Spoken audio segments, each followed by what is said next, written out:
చాలా చాలా reasonable trending models తో మనమైతే ఫెస్టివల్ సీజన్ స్టార్ట్ చేసేసాము. చక్క ఆర్డర్ చేసుకోవాలి, ఫాస్ట్ గా ఆర్డర్ చేసుకోవాలి. ఇది వచ్చేసి blue colour and multi colour combinations అనేవి ఇప్పుడు చాలా ట్రెండింగ్. ప్రజెంట్ మల్టీ కలర్స్ చాలా ట్రెండింగ్.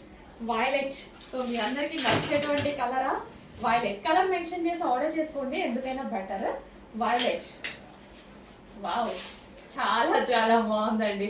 మంచి మంచి కలెక్షన్. ఒక చిన్న టాప్ కూడా రాని ప్రైస్ లో రాబోతుంది. ఈవెన్ మనం ఒక ఏదైనా వెబ్సైట్ లో బుక్ చేసుకున్నా, ఏదైనా యాప్ లో బుక్ చేసుకున్నా సరే ఎంత కాస్ట్ ఉంటున్నాయి కదా, చాలా కాస్ట్ ఉంటున్నాయి. నేను జస్ట్ జీన్స్ మీద గల టాప్స్ చూస్తుంటేనే 1200, 1300 ఎంత కాస్ట్. ఈ రేటుకి మా దగ్గర 3 పీస్ ఎట్లా వస్తాయి, ఎట్లా అనుకుంటున్నా తెలుసా? ఈ రేట్లో నా దగ్గర 2 డ్రెస్సులు వస్తాయి, 3 డ్రెస్సులు వస్తాయి, అలా అనుకుంటున్నా అనమాట. చాలా రీజనబుల్ స్పెషల్ కలెక్షన్ అండ్ అసలు ఎంత బాగుంది చూడండి. అండ్ వన్ మోర్ థింగ్, ఇక్కడ ఇవి రీస్టాక్ రాదు. రీస్టాక్ అంటే వస్తాయి కానీ ఈ ప్రైసింగ్ కి రావు. ఈ రోజు ఫెస్టివల్ సందర్భంగా స్పెషల్ ఆఫర్స్ లో ఇస్తున్నాను కాబట్టి రీస్టాక్ రాదు, వచ్చినా ఈ ప్రైస్ కి రాదు. దయచేసి అర్థం చేసుకోండి. ఈ రోజు మాత్రమే, ఈ రోజు అంటే స్టాక్ ఉన్నంత వరకు మాత్రమే ఈ ప్రైజెస్.